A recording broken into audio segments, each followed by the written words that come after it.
do stenography. You know the little old lady that types in court? That's us. We're the little old lady.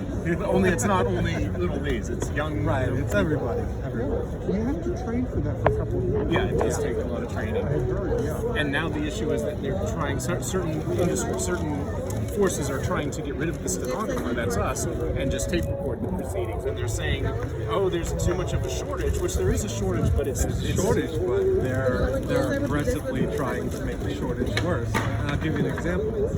Just down in Indiana, they are proposing a courtroom where stenographers will be banned from the courtroom. So they want to go, oh, there's a shortage of stenographers, but then they want to go, oh, but we're going to ban you from the courtroom. Like, of course there's a shortage. Who's going to get into this if you're trying to get rid of us? Wow.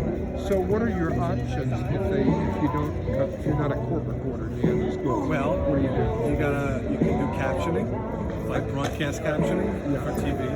You can do what he does, which is captioning for classrooms.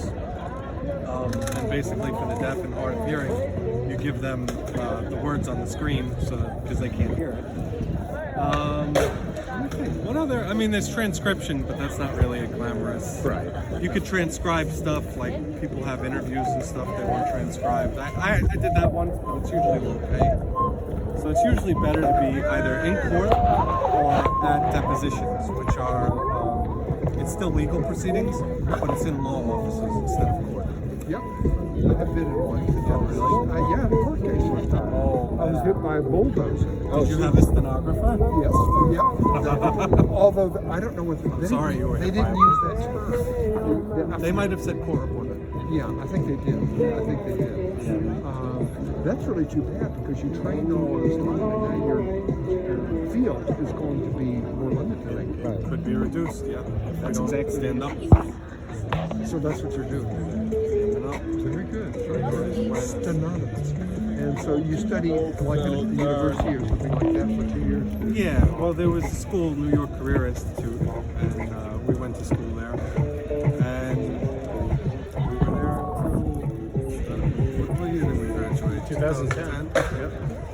I know someone, it's actually a relative of mine, who became a not court recorder, but a medical reporter, you know. Oh yeah, like a medical transcription. Yes, yeah, right. And they did away with that field. Yeah. Now here's the crazy thing, is then they turned around and they said there's a shortage of them in that field because there's the Association of Health Documentation Integrity, and they actually are trying to get court reporters to do the medical transcription.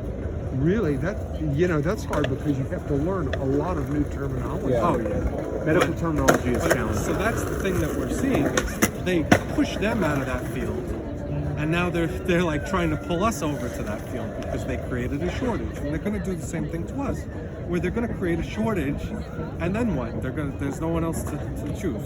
Well, what happens to the person who's in court, and if there's no longer a court recorder? Who records what's going on in court? It would probably be audio recording, just an audio machine, and I guess the clerks or whoever would turn it on.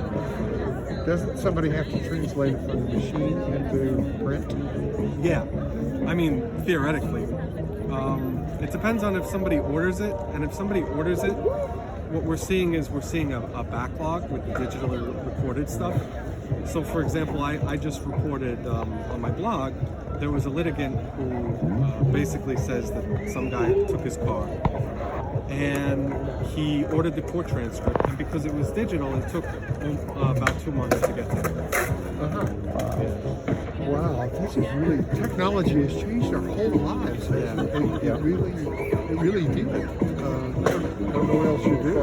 I went into a field that absolutely will never be replaced. What'd you do?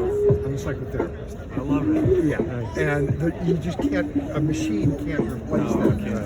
There are people who do Zoom sessions. I don't. Well, I'm retired now, but I don't think I could have done it anyway because I specialize in the treatment of psychotic disorders, like schizophrenia, for example. And you have to be really careful for nonverbal cues.